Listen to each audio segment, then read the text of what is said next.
Sounds like you're being real gullible. It sounds like a real cope. We gotta try our best to do all the mental gymnastics to make this sound okay. My guy just said it's hypocritical that Mr. Hicks died of cancer. It doesn't make sense. Oh my gosh. It's almost like maybe she wasn't scamming and she actually believed it. I don't know. You can't just visualize it. You have to actually do something about it. And he was doing something about it. You will encounter new thoughts or new age spirituality, whether it be on the train home from work, whilst talking to a friend, or scrolling through your social media. Why does that sound so scary? Like you might encounter new age spirituality. It could be your brother. It could be your sister. It could be your mom. The dark side of new age gurus. I think this is from a perspective of people outside of the new age. So I think what we do is also encompassed within new age and based on this terminology, because you know people outside of the new age kind of use it very broadly to refer to any spiritual somethingness, and even spiritual maybe too broad. Anyway, who cares? We're learning about the new age and the dark side of it and gurus and how bad they are. Let's get a little bit of this to make sure that we don't get too attached to our gurus like Frank Yang and Connor Murphy, those weirdos who we love and adore, and we strive to be like them in some ways. Hopefully not too many ways, but we want to make sure we can counter signal a little bit so that we don't get too idealistic about all of these pursuits. Let's learn. Disclaimer. Before we begin, I didn't read it. So it's important that I emphasize a few disclaimers. Okay. By no means am I calling the individuals mentioned in this video scammers. Consider what you are about to see a criticism of their business practices and promoted ideologies, not an incitement of harassment or hate. I have no way of knowing their true intentions. It is entirely possible that those mentioned have created their teachings with good intent. Do you have a way to test and determine your own intentions? No matter how misguided those teachings have become. And whilst I will be including sources to back up every claim that I make, treat this video as my own opinion and conclusions surrounding the subject of New Age spirituality and New Thought related ideas. New Thought. Now, to those who think I am criticizing anyone who is trying to make money, you have misunderstood my position. One look at my channel will show you I have no problem with somebody making money.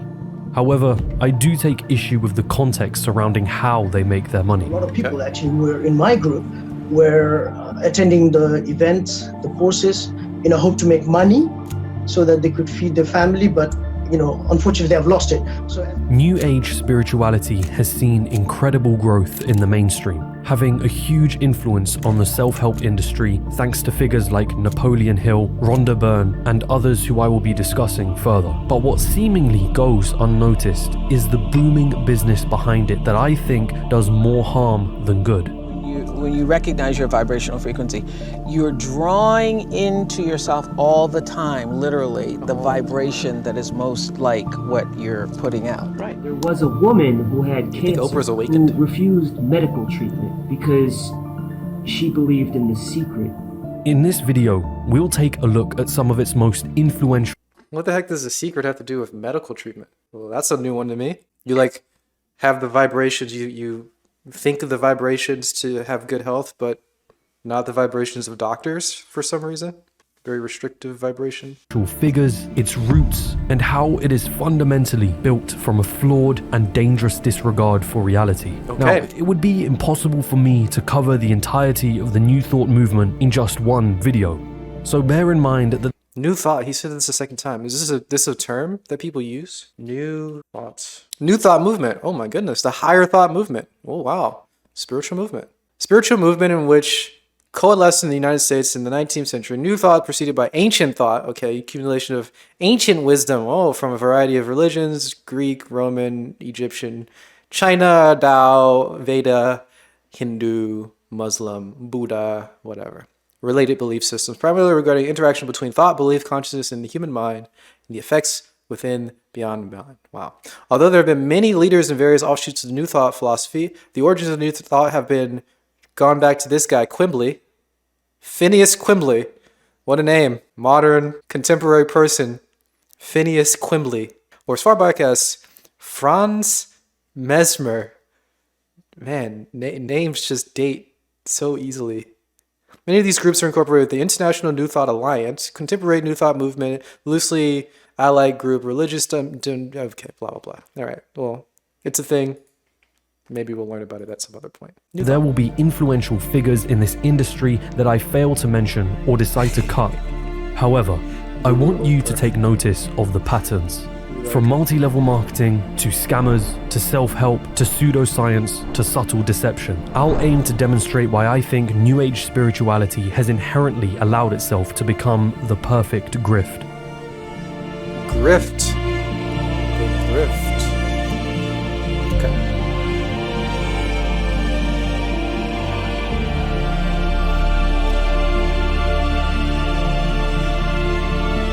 It's just a side note for the grift whole thing. You know, how long can you lie about something before it becomes valid?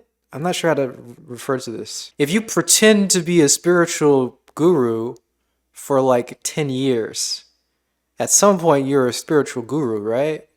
Or am I mistaken here? How long can you keep up insincerity before it becomes who you are? Like actually self-fulfilling? Yeah, right? Like if you're pretending to be something for like a long term, at some point you're just that. I mean, especially when it comes to like beliefs, maybe I'm mistaken here.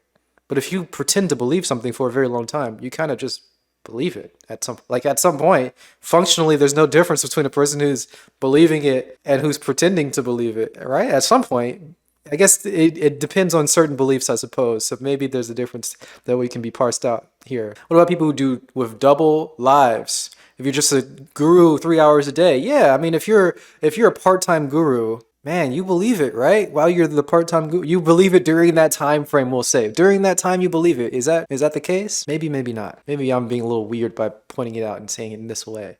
But man, during those 3 hours, you really believe it. You're the guru at that time, and maybe the other hours of the day, you're not a guru. And okay, yeah, those are different times. And I guess I can't say which one is real. And I wouldn't even say one is more real than the other. I just say, yeah, during this time, he's really a guru.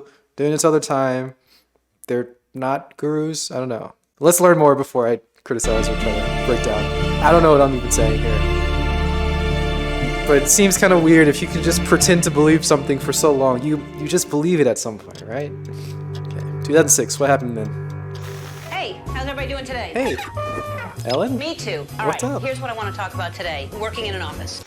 Class exclusive all-wheel drive, a premium navigation. This low everyday price is here to stay. We'll get you approved in 30 minutes or less. I guarantee it. Did Wow, I know really, at the time really setting the stage here. my greatest The early despair aughts. was to come the greatest gift.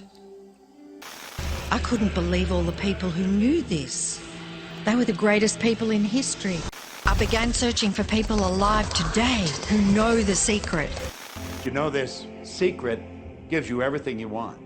In 2006, Rhonda Byrne released her film, The Secret. Okay. A film that promised to change your life, featuring various gurus who promoted an idea that could bring you health, wealth, and happiness. That idea was the law of attraction.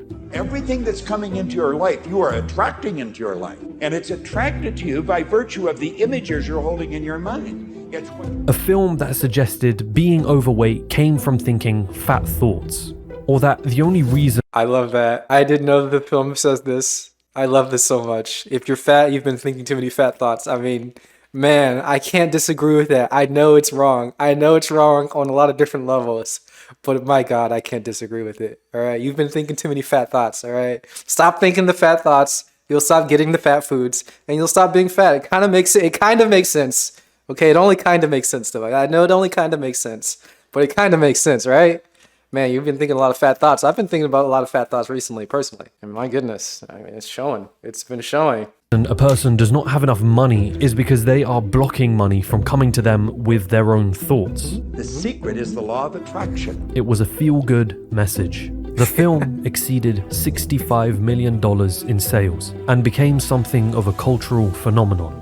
Have you heard about it? This is The Secret. Talk about this DVD has been spreading around the world. I had friends that were telling me that The Secret is real. A girl I knew sent me a book called The Secret. She was like, listen, David, this is going to help you.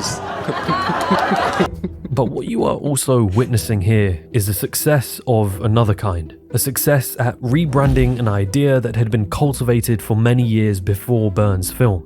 Fast forward to present day, and you'll find no shortage of gurus promoting these same rehashed ideas. The moment you start feeling abundant and worthy, you are generating wealth. 3 law of attraction truths that I wish I knew earlier. Whatever you can see in your mind, you can hold in your hand, whether you want to be a millionaire, whether you 7 steps to speed up the law of attraction using your spiritual power. Speed it up. Here we establish the first pattern of this industry, targeting a vulnerable audience. Those who are struggling financially, having relationship problems, or suffering from a disease are particularly favorable. Or, well, this is for any marketing, right? The whole point of giving information or the point of selling something is to fulfill some need that somebody has. The whole process of selling anything or even giving information is a process of exploiting vulnerabilities, if you want to be like super cringe about how you label these things and analyze these things, right? You're sharing information because somebody needs the information. Right? You're giving somebody a product because they need that product, and you can analyze that and say that they're vulnerable. Yes, of course. Of course, these are people who need self-improvement or some other improvement of anything else. Yeah, that's the whole point. That's the whole point of anything. perhaps you're just searching for answers. This idea, this law of attraction, seems to serve up answers in such a simple yet idealistic way. And the truth is, you can actually get whatever you want in life. Whatever you can see in your mind, you can hold in your hand. Whether you want to be a millionaire, whether you want to give you 3 ways to manifest money within 24 hours. How would you like to get your ex back? The law of attraction may be the power you need. Get your ex back. Whoa. When you're vulnerable or desperate, critical thinking is dulled, and feeling and emotion cloud your decision-making abilities. So when you're presented this secret, a secret that promises to change your life with so little effort, who could possibly fault you for wanting to believe? The bait has been set, but you have to understand the law of attraction is only one branch of a bigger belief system. To understand the problems with the ideas Rhonda presented, you have to examine the roots of where it all began. From here, you can trace the same patterns and the influence it's having over the gurus we see today.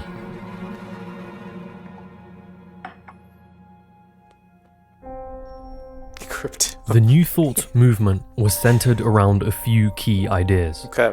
That we and everything in existence are essentially God, or at least we all have some level of divinity within us. You're God. Positive thinking has the power to carry forth manifestations into the material world. New Thought's supposed origins travel back to a man named Phineas Parkhurst Quimby, an American clockmaker born in 1802. Quimby became interested in the idea of using the mind as a way of curing people from illness and disease, after he himself had supposedly recovered from tuberculosis through his own healing methods. His philosophy became the basis for New Thought. Quimby's teachings inspired many other authors and so-called philosophers to continue spreading and expanding on his message and the overall New Thought movement. In those years, New Thought focused on our mind's ability to heal us from illness and disease. I love how the representation of mind is so limited by the materialist mindset that he has to show a brain when he's trying to give us the New Thought perspective, which I'm guessing doesn't hyper focus on brains being the origin of the mind. Emphasized intuition, feeling, and anecdotal evidence rather than empirical science-based evidence. It wasn't, however, until the 20th century where the New Thought... Lots of women in New Thought seems egalitarian, or I was about to say some really misogynistic something, so I'm going to not say that. You can fill in the blanks as you wish. ...movement extrapolated this into wealth creation. The ideology is perfect. If our thoughts had the power to quite literally change the material world, surely they could manifest wealth, too. Surely. Then, a man named Napoleon Hill came right out of the blue with his first book, The Law of Success, and a decade later, his best-selling book, Think and Grow Rich. Up to this point, it's nigh impossible to tell what the intentions of most New Thought authors were. The ideas they presented in their works were logically flawed in many areas, some of which I have already discussed in the first... Logically flawed.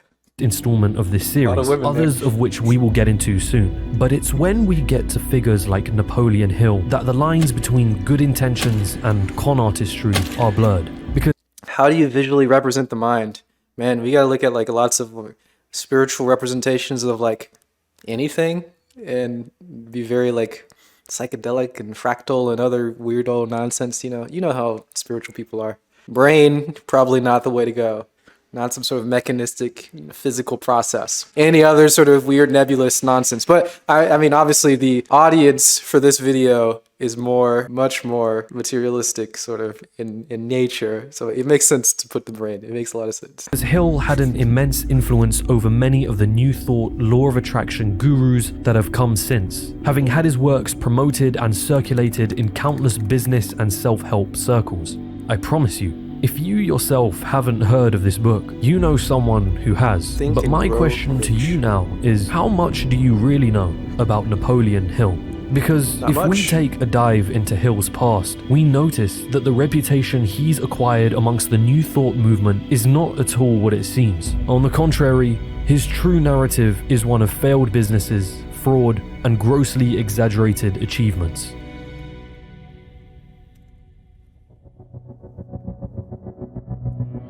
Think and Grow Rich echoes much of the New Thought sentiment, especially when it comes to the pursuit of riches, highlighting how our thoughts and our desires can be transmuted into their financial equivalent. Hill even goes as far as to use examples in which thoughts have been able to cure deafness, including his own sons. This is a book that Napoleon claims he was tasked with creating after meeting one of the richest men in the world at the time, Andrew Carnegie, whereby Carnegie tasked him to interview some of the most successful men in business and learn the secrets to their success. Are we bounded by our sense faculties? Depends on who you're asking. Depends on who you're asking. Okay, don't talk to the spiritual people.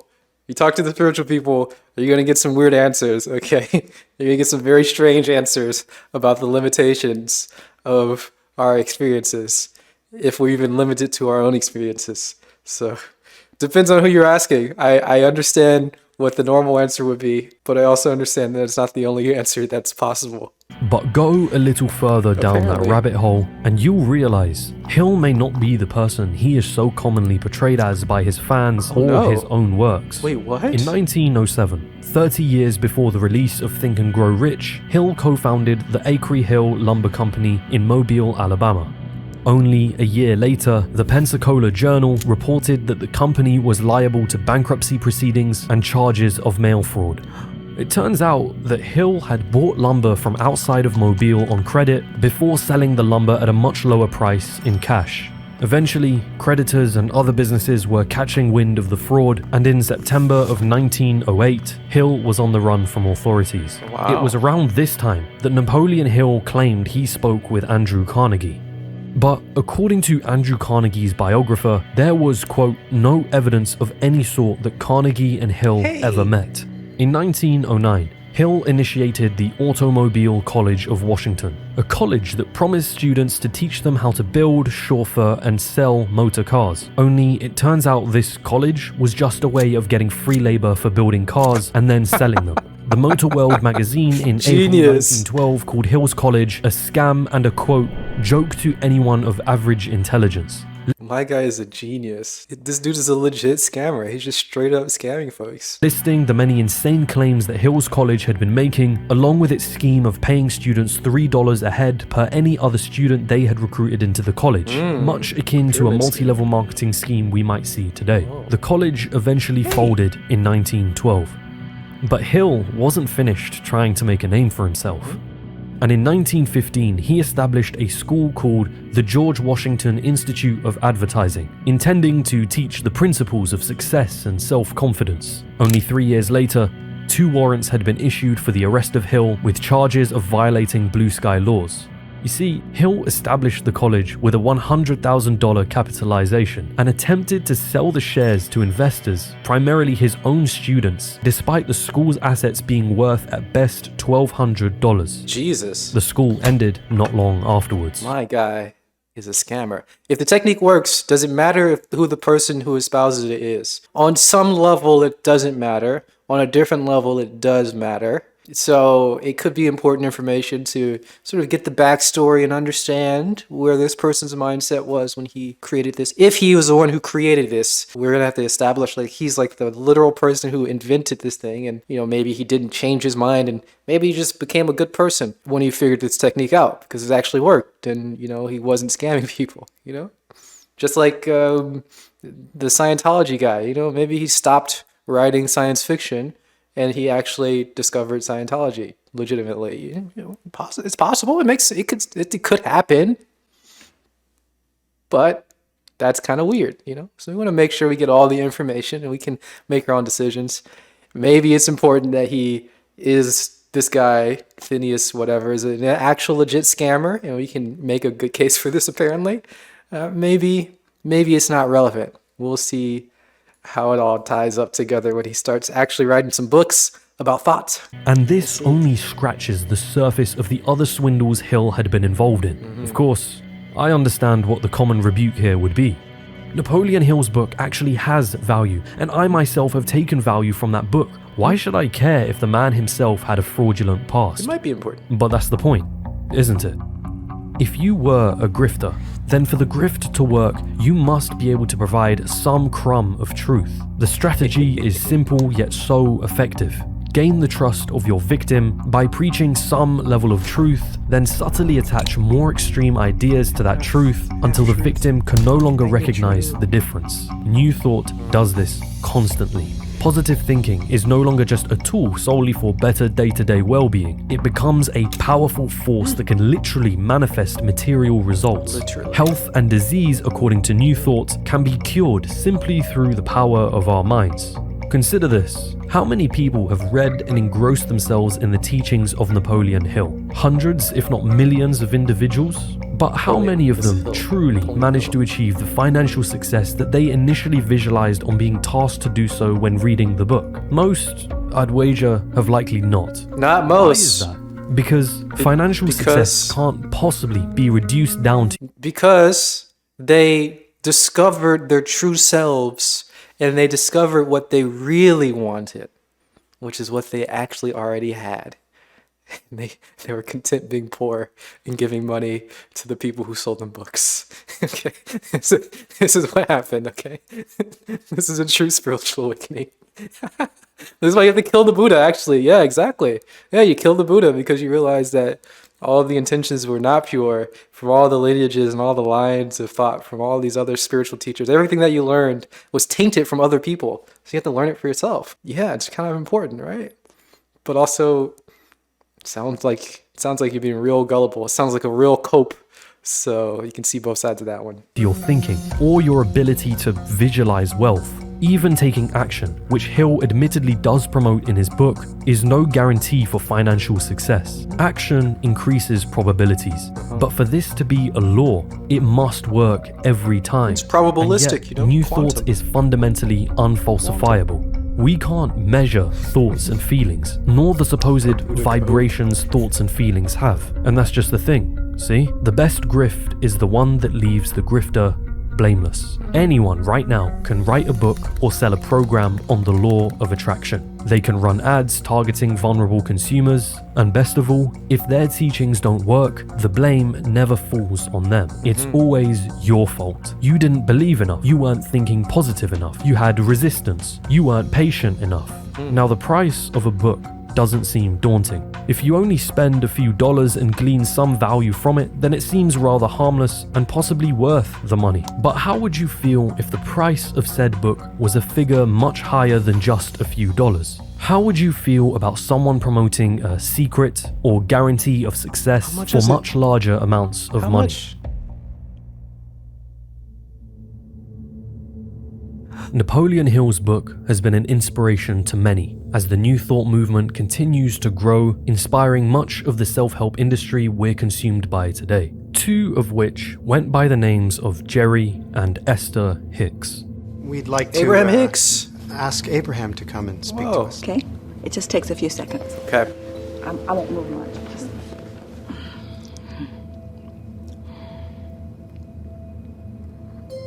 It is nice to have an opportunity to visit.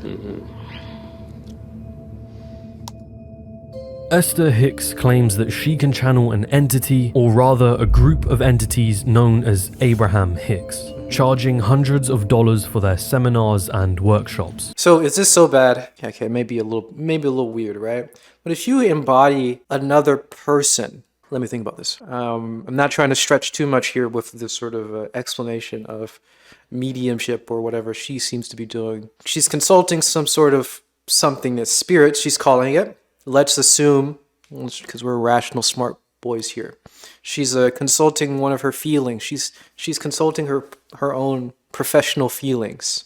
So if you have a person who consults themselves in their professional capacity and they just call it a different person, right? Like you're a normal human being, you're you, and then when you go to work, you're a doctor. And now when you're a doctor, you have a professional sort of opinion and you consult your profession. But when you're like a normal person, you don't do that. And you just silo it off slightly differently. You say, when I embody the doctor, it's a different person. We call him Abraham, and I'm a medium for this character. You know, if you just kind of put it into this sort of vaguely sort of spiritual language, but think of it in a more rational way, or you can explain it in that sort of more rational way. It's just a professional opinion at different points in times. Is that so bad?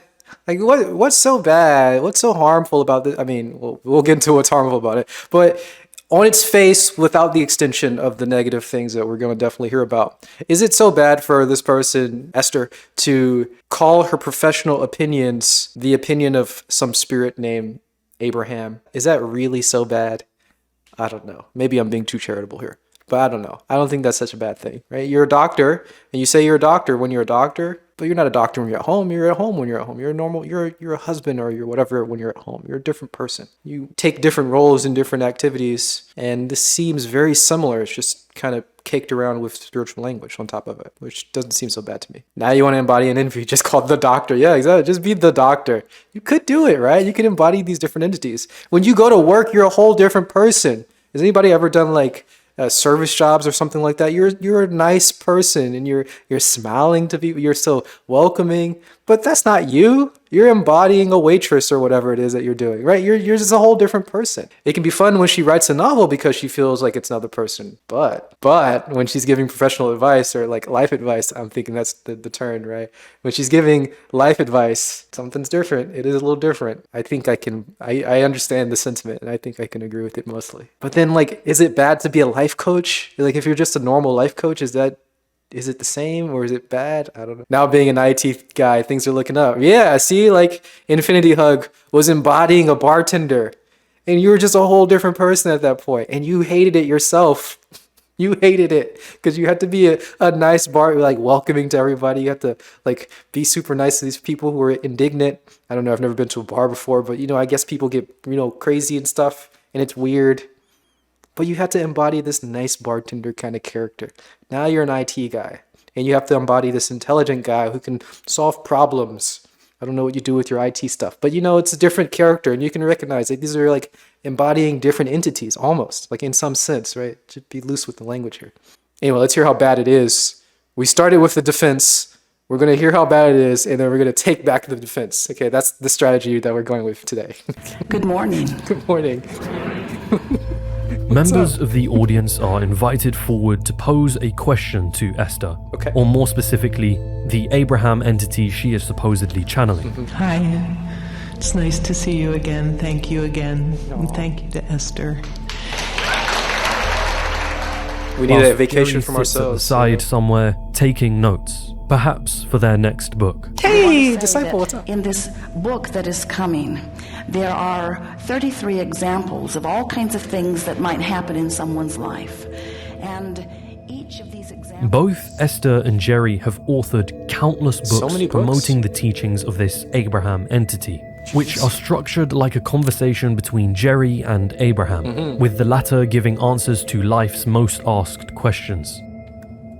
I mean, there's nothing wrong with making a lot of books, is there? It's a little weird, but it's like she's doing like a Twitch stream, but just writing it down and selling it as a book, which is probably a better business model than just talking for 3 hours, every day or whatever. Maybe Twitch should just like repackage everything, like just do transcriptions of everything, put it out in book form, sell it for $5. People will buy it. Why not? I mean, it's just conversation. It's $5. Who cares? And you get a lot of money from that. We can like talk to all the political Twitch streamers out there who like to do conversations. It seems like an effective business model. I don't know.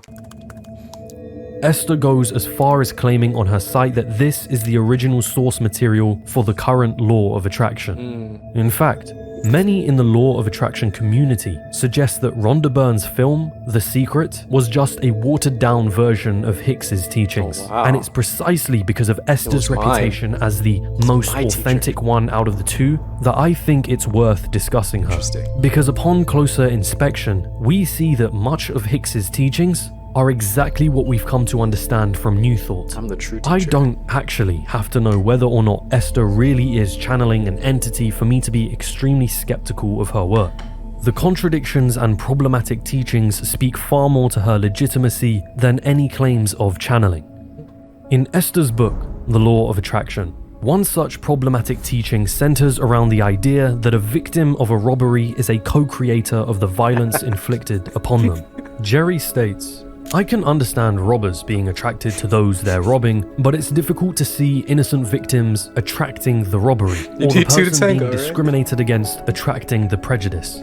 Hicks responds, they are just the same. The assaulted and the assaulter are co-creators of the event. You need two to tango. If you think Hicks's response here is a one-off, you'd be mistaken. Wait, is this so bad? I don't know why I've decided today to be ultra charitable. Ultra mega charitable to the spiritual folks, but we started it, we're doing it, we're gonna keep going with it, all right?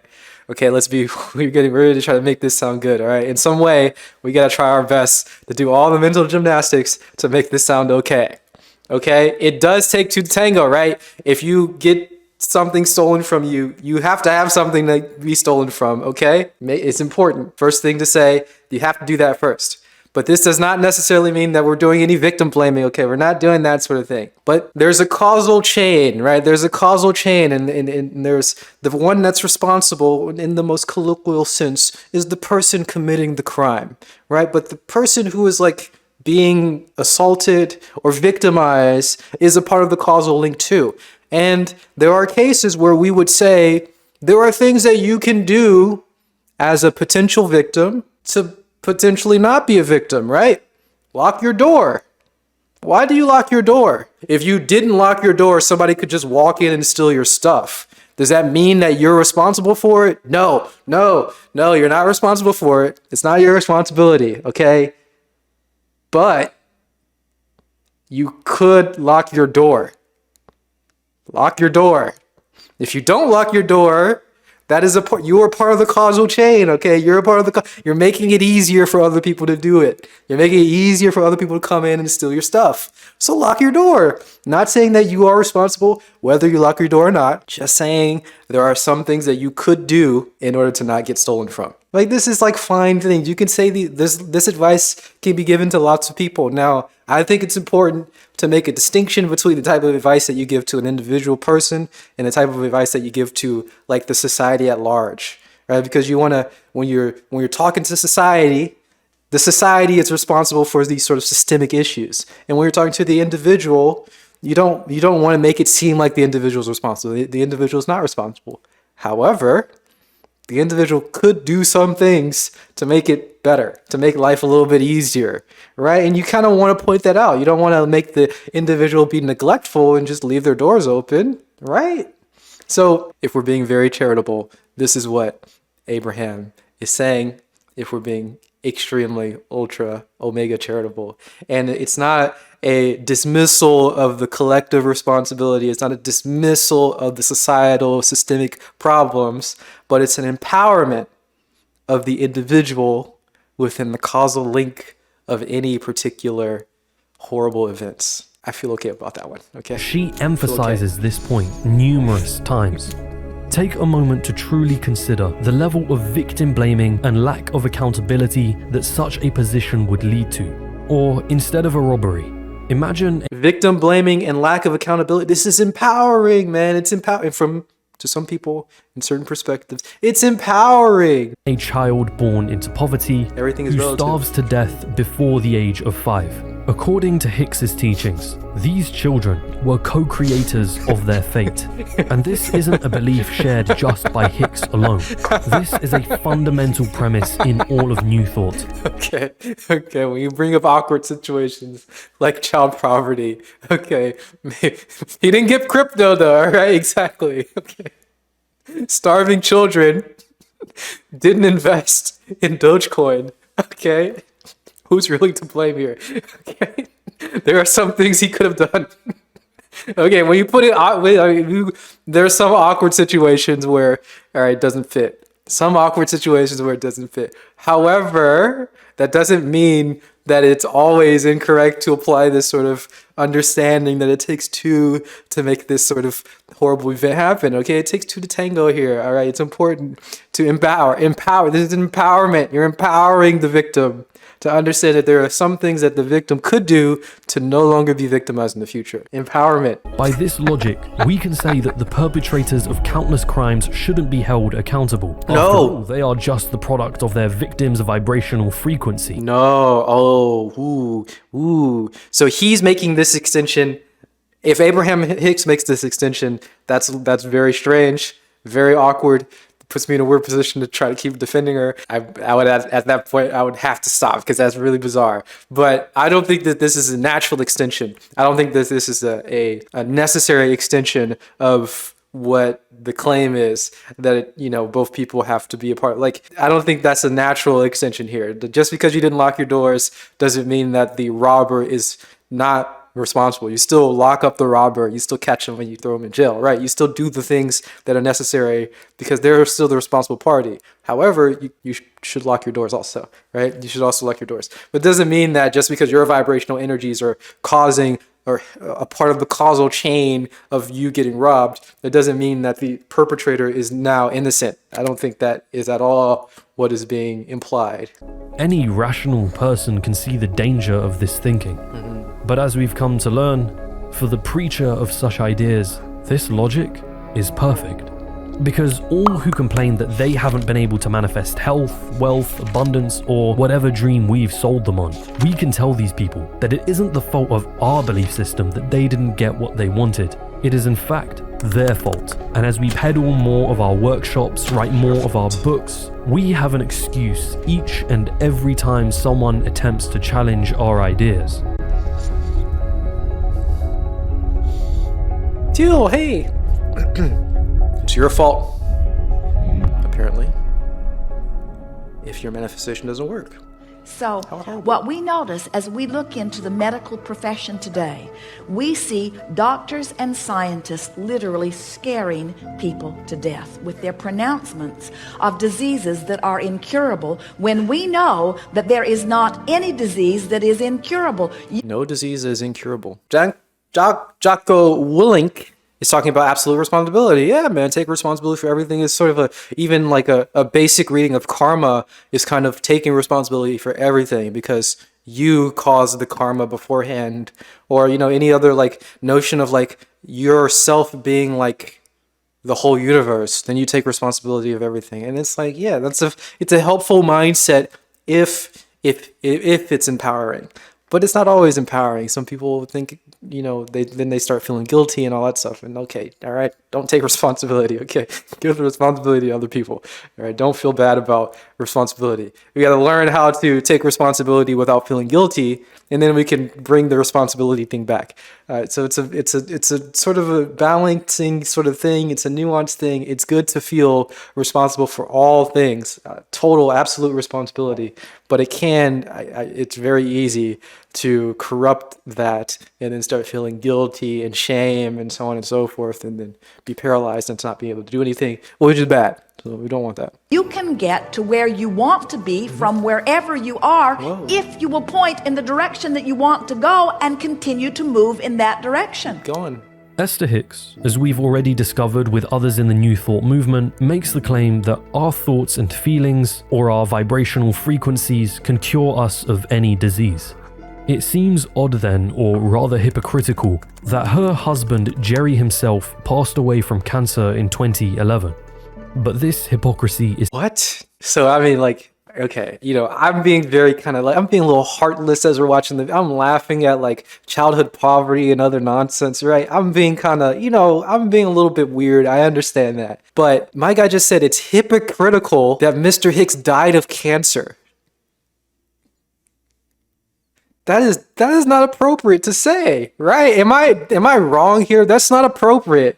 That's not appropriate to ever say. Jerry Hicks, hypocrite, died of cancer. Loser, wrong, hypocrite. How? What kind of person says this sort of thing? Okay, come on, have a little bit of a heart. People can die of cancer. Okay, he didn't believe enough about the cancer. We can throw the same attacks back at him, but we don't have to call him a hypocrite. He didn't have the power to manifest the end of his cancer. Sure, he didn't believe hard enough. Okay, whatever. It was his time to go. He took responsibility for cancer. I don't know what Jerry's thing was. Maybe he took responsibility. Maybe he wanted to die of the cancer. I don't know. But to call him a hypocrite, that's just mean. Don't be nasty, guys. Let's not be nasty to these folks. Loser, hypocrite, cancer. You can't manifest out of cancer. You might ask, why bother adding all the metaphysical and pseudoscientific ideas in the first place? If Esther and Jerry were truly trying to con people or just make a ton of money, wouldn't it have appealed to a bigger market if she simply passed herself off as a life coach? Rather than turning potential customers off of her works by claiming that she could channel another entity. It doesn't make sense. Oh my gosh. It's almost like maybe she wasn't scamming and she actually believed it. I don't know. I, however, disagree. It's my opinion that the addition of spirituality and channeling is actually an incredibly clever marketing device. Because now life advice turns into the teachings of Abraham. And if one wants to hear the teachings of Abraham, they must go to the source. They must go to the person who is claiming to channel this divine entity. This creates scarcity around Hicks's business of answering humanity's burning questions. And the scarcer the product, the more valuable it becomes. So when you're given an eye-watering price tag, no one bats an eyelid. It is my opinion that New Thought's use of spirituality and pseudoscience serves this exact purpose, allowing your teachings to seem more valuable in the marketplace. It is my opinion that the use of an Abraham entity is more of a marketing device than anything else. Just as a side note, just a little nitpick here. If it appears more valuable, it is more valuable in the marketplace, right? The way that you measure value in the marketplace is if somebody's willing to pay for it. So if somebody paid for it, then it is that more valuable. You don't like he comes off as bitter. Yeah, I mean, he's a materialist kind of guy, and he's upset with new age things. And I think he's a little bit it's hard to like come across criticisms of new age stuff that comes from a perspective that kind of understands or like at all vibes with any new age kind of thing. So it doesn't land properly to people who are kind of already into vaguely spiritual stuff, because he just doesn't kind of get it, and he just kind of he does come off as bitter, kind of. But he's making a video. It's a fun video. We'll try to keep him. We'll try to be charitable to him too, a little bit. I think he's making fine enough points, poking some holes and questioning the credibility of these folks and their new age nonsense. Yeah, I think he's doing okay-ish. Just a little bit of a nastiness underlying some of it. Conceived from the foundation of Jerry Hicks's past career as a high-level distributor for the multi-level marketing company Criticizing from below, a company that preached ideas like the law of attraction and books like Napoleon Hill's Think and Grow Rich, because they recognized that in order to keep members inside the MLM scheme, they had to blame themselves if they didn't achieve the goals the MLM promised. Either way, none of this stopped Oprah from inviting Esther for an interview years later, just as she had done with Rhonda Byrne. And that for over 20 years, Esther Hicks and her husband Jerry have been spreading the word of that so-called secret. It didn't stop the Abraham Hicks money-making machine from running as usual.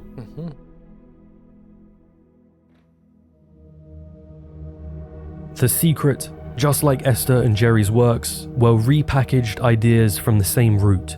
New Thought. Okay, New Thought. It was perfect to promise you health, wealth, love, and abundance all in one go. To package it all under an umbrella of spirituality. Sounds nice. Once you discover the secret, that you can immediately start creating the life you want, whether it's getting out of debt, whether it's finding a more fulfilling job, even falling in love. Rhonda's film earned her millions, and it gave an incredible boost to the careers of the supposed teachers it featured, allowing them to branch away from the franchise to run their own coaching businesses and cash in on spiritual retreats. But I remind you, New Thought is a belief system perfectly designed for grifters who don't care for the desperately ill, poor, and helpless who line their pockets, leading them to push incredibly dangerous ideas onto their victims. So I thought, what if I just visualize checks coming in the mail? So I just visualize a bunch of checks coming in the mail. Within just 1 month, things started to change. And it is amazing. Today, I just get checks in the mail. I get a few bills, but I get more checks than bills. But now serious questions have been raised about his business dealings.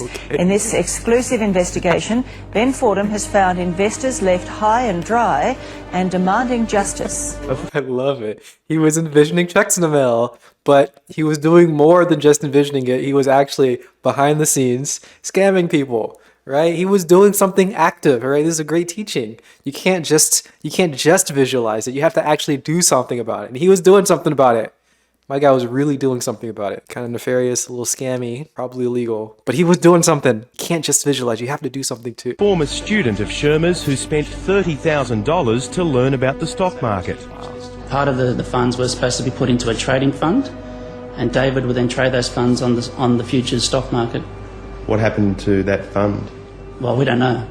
It's their money. They paid you the tuition fees. It's not their money. And you told them that you would take $5,000 out of each person's tuition and trade it on the market, and they would receive 50% of the profits. They never received any profits. Where's the money? That money, and come back to the original question. Where is the money? Hold his feet to the fire. Please answer the question. Answer directly.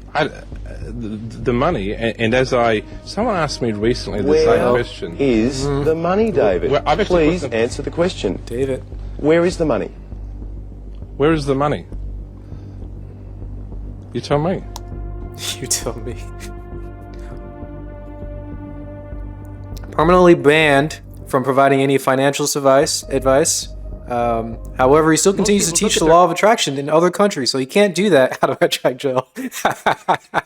He can't do it in Australia, but fine to do it in other places. Interesting. Current state of affairs, and they say, this is who I am. That's not who you are. That's who you were. And so you must continually invest in yourself. You've got to grow in every single way. Your money is nothing more than the amount of energy, paper energy, that you have in your pocket or purse. Paper energy. Paper energy, right? People think of like money as stored labor or stored value or something like that. Paper energy, it's another way of putting it. But when you put scary music on top of it, it kind of sounds worse, right? It does sound pretty bad when he says it with scary music on top of it. Not breathing. With no pulse. Yes. Police are focusing their investigation on James Arthur Ray, the motivational speaker and self-help guru who ran the 5-day retreat. Over 60 people were in the sweat lodge for 2 hours as the culmination of Ray's spiritual warrior retreat. Oh, no. It was pitch black inside and extremely hot. When it was over, 2 people were dead. His life ended while she was trying to improve it. That's when she found self-help guru James Arthur Ray. I can help you. I really can.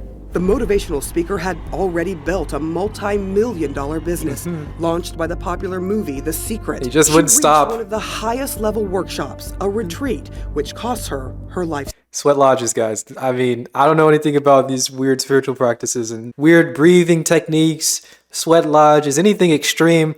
I personally am against, but man, this is awful in many levels. Now, I don't know if there's like some level of risk that's necessary for certain things. You know, people can be charitable to that sort of stuff, but I'm very against extreme practices. I don't even like drugs. Okay, so don't even do drugs. They're doing sweat lodges for 9 hours or whatever he said it was. That's extreme to me. That's a little too much for me. You know, go to a spa if you want to go to a spa. It's much better. It's really calming, right? And there's probably less risk of death, probably.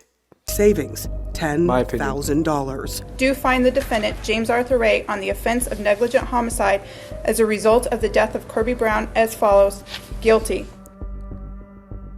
2 years. 2 years in prison. Released under supervision. Why the supervision, I wonder? And he's still running the law of attraction stuff. Interesting. What would they supervise him for? I mean, it's not like it was a negligent death. Why would he need to be supervised? Anyway, that's interesting. 2 years. On November 23rd, I was diagnosed with breast cancer. I truly believed in my heart, with my strong faith, that I was already healed. I saw myself as if cancer was never in my body. From the time I was diagnosed, which was November 23rd, to the time I was healed totally, was approximately 3 months. 3 and that's months? without radiation and chemotherapy. Wow. Claims she healed herself from cancer. I'm guessing the claim was not. Oh no. Uh-oh. Uh-oh. So today I was rereading parts of The Secret, namely the part of Kathy Goodman, who healed herself of breast cancer after 3 months without medical treatment. I Googled to see if there's any more about her. I found out she died a few years ago from breast cancer. This is very funny, okay? But it's not funny. I mean, it is funny, okay? But it's bad, all right? It's awful, okay? That does not mean that she did not remove the cancer, okay? Cancer comes back in remission. You know, this sort of thing happens. You can go to chemo, you can remove it all, and it comes back. I don't actually know if that's technically true. I don't know a lot about cancer. But, you know, you can get rid of it or be, like, healthy for a while, and then it comes back, right? So we don't necessarily know. But that's the charitable take. The not charitable take is when I was just laughing a second ago, because this is awful, but also very funny for the reasons that you know that is very funny. And also, I apologize for not being very emotionally tied to the contents of these people's poor lives, you know, these people's horrible things that are happening to these people, because I know it's horrible, but there's something about, well, I don't even need to excuse myself. It's just bad for me to laugh at it. I apologize, okay? And there's nothing that I can say that makes it any better. It's awful. This is awful. She died of cancer. Oh my gosh. But you all know why I'm laughing, okay? You know why.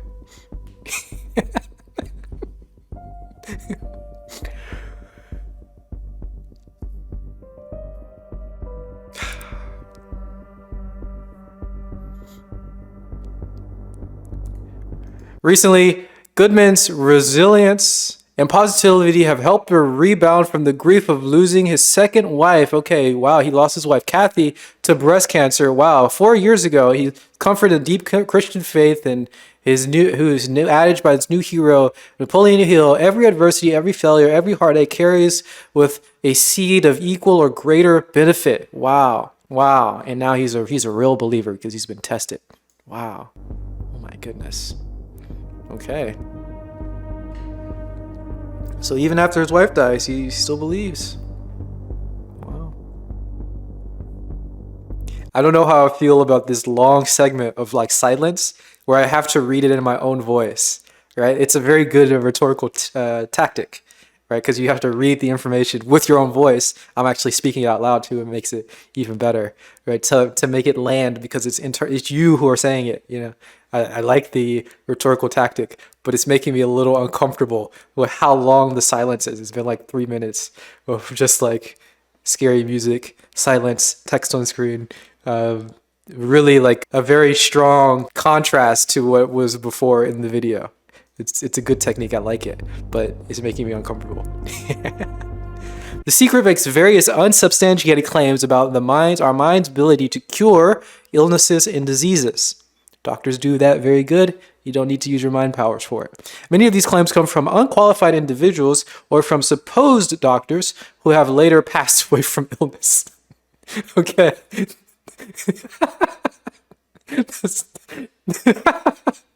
It's funny, but for the wrong reasons, okay? You will attract everything that you require. Doctors can die. Like, normal doctors can die from illnesses. That doesn't mean that their profession is illegitimate, but for some reason it's funny in this case. I'm just saying, I just want to throw it out there. That is not an actually good point in the logical sense. It's not an actually good point. But rhetorically, it's a good point. But you can like, if you just say a cancer doctor dies of cancer, that's not delegitimizing the fact that he's a professional at getting rid of cancer. Just want to throw it out there. It's not a good point in sort of a logical sense, but emotionally, rhetorically, fantastic point, and it's really funny. I apologize. I'm being really like heartless here, but it's really funny. In that, you know why it's funny. I don't have to explain myself. Money you need, you'll attract. If it's people you need, why is everyone dying? If it's a certain book you need, you'll Why attract. they all dying? I don't know. Bob Proctor is a preacher of the law of attraction, appearing numerous times during Rhonda Byrne's film. But perhaps you may not know, Bob Proctor had also been a big promoter of the multi-level marketing company Vima, a company that specifically targeted universities, aiming to find teenagers and young adults who are filled with dreams of wealth and fame. Did he die? You create your own income. You can be 16 and make as much money as you want. You can be 85 and make as much money as you want. Why would you let somebody else tell you how much money you're worth? That doesn't make sense to me. Bob Proctor made several appearances at their events, as his books were promoted amongst Vima's young distributors. In fact, I introduced my own wife to the company, and she earns tens of thousands of dollars now. Now, I recommended that she join a company called Vima, and I recommended it because I know the man that owns the company. And there's a company I'm working with, Vima, and I'm working with their people worldwide. Because I'm going to tell you, this is one of the best opportunities for time and money freedom that you're ever going to find. Wow. The opportunity that you're looking at here with Vima will give you that. Wow. And Charles is going to explain an idea about Vima, about what a phenomenal product it is, but what a phenomenal compensation plan.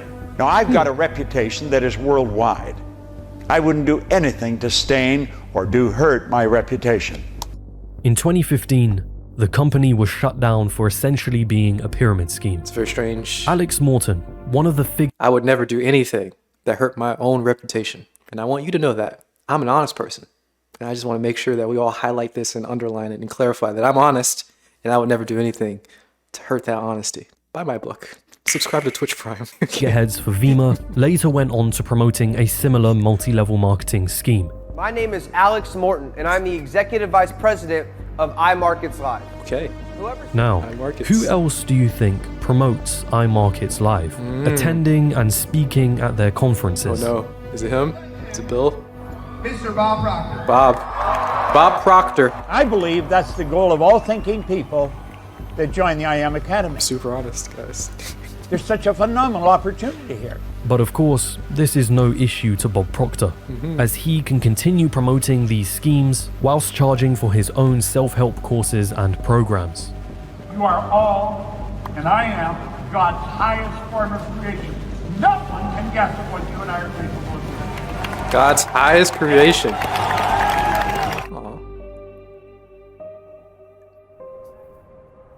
Now, okay. Modern day, today, 2020. What's happening now?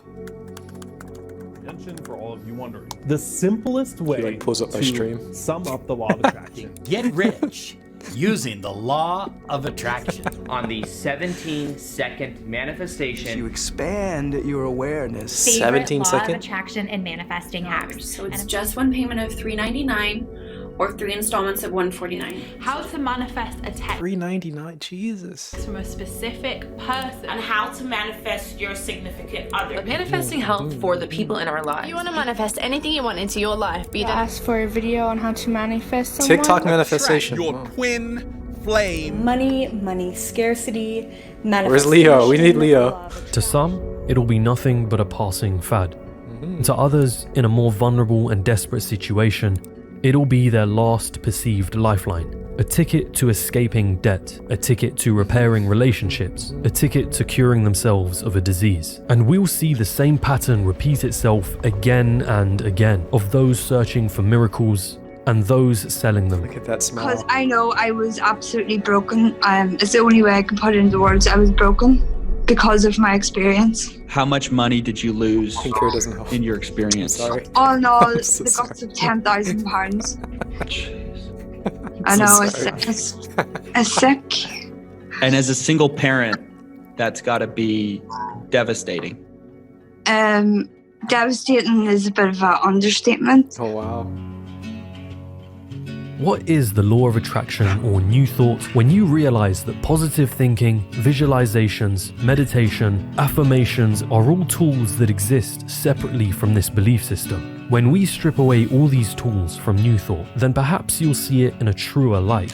An unhealthy glorification of positivity BM with a lack travel. of care for real science, opting instead for anecdotes and unfalsifiable What up? claims. Of course, science isn't able to explain everything yet. The Oh, problem it's of pretty uplifting music. You're right. I feel good. What is this music? Wow, what's going on? consciousness is a real one. But when I look at New Thought or New Age spirituality in general, it doesn't seem truly interested in these ideas. It instead uses spirituality to promote great dreams and a feel-good message that dumbs down complicated issues like obtaining wealth or disease into metaphysical pseudoscientific concepts. It uses spirituality to avoid harsher realities about the world at large. It is I've got lots of opinions about a lot of the things that he's saying, but you know, we'll just let it ride. We'll let the point land. I think he's making good points here. It's just making you feel good. It's all pseudoscience. The hard problem of consciousness is that there's no consciousness. No. You're just using spirituality to ignore the real difficult scientific process, the real rigorous intellectual process of rationality. We'll let the point land. All right, let's be rational. guilty of the just world fallacy, assuming that positive actions will lead to positive consequences. Fallacies. Completely ignoring the fact that sometimes those who are optimistic and positive all their lives can be run down and taken advantage of, whilst other individuals who are morally bankrupt advance successfully in their careers with no repercussions. Does the fallacy thing land on most like normal, everyday, normal people? Like if you're just like talking to somebody and they're like, you just committed a logical fallacy. Like, okay, we're not doing formal logic. I'm not sure why you're talking about this high level. Like, yeah, go do your logical fallacies over there, I guess, nerd. I don't want to hear about logical fallacy. You can tell me what it means or tell me why it's wrong, but to just name it something doesn't make it more, like, just because you know the Wikipedia of all logical fallacies doesn't make you understand the arguments better. Like, I don't know if that really lands for normal everyday people who don't know what that stuff means. If you already know what all these logical fallacies are, you probably aren't the kind of person who's engaging with the spirituality. Maybe not. I don't know. Maybe not. I'm not sure if it's an effective way to throw it in land. It's easy to fall into New Thought's overly optimistic and naive painting of reality. I know this because I myself have done so. What? In a video on this very channel, I promoted the works of Eckhart Tolle. Oh my and gosh! Although Tolle's books steer more towards Eastern and Taoist Wait, is Eckhart Tolle? No? philosophy, I didn't realize that what I was promoting was still a gateway into New Thought. My message here is not that you should abandon your goals, visions, or dreams, but that you should be wary of an industry that uses unfalsifiable claims and an unimaginable amount of pseudoscience to generate millions in revenue. Critical thinking is a skill, and it should be honed and practiced.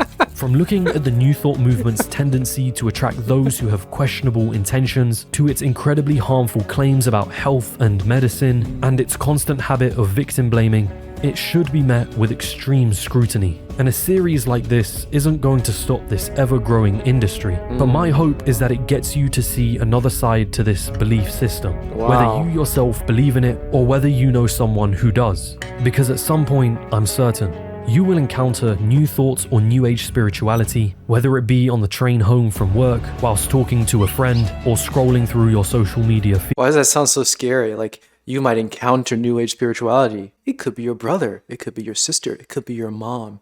It could be at home. Oh no! Like the way that he's presenting that is so weird. Watch out, I guess. If this anybody could be a New Ager. To do anything in that moment, it's this: to stop and think critically. No matter how vulnerable your situation, to not let someone bypass your reason and logic. To be able to spot when someone is promising you a dream, to spot when someone is presenting you a crumb of truth so that you accept their larger, more extreme claims as truth too. To spot all of this and to be able to see through the illusion.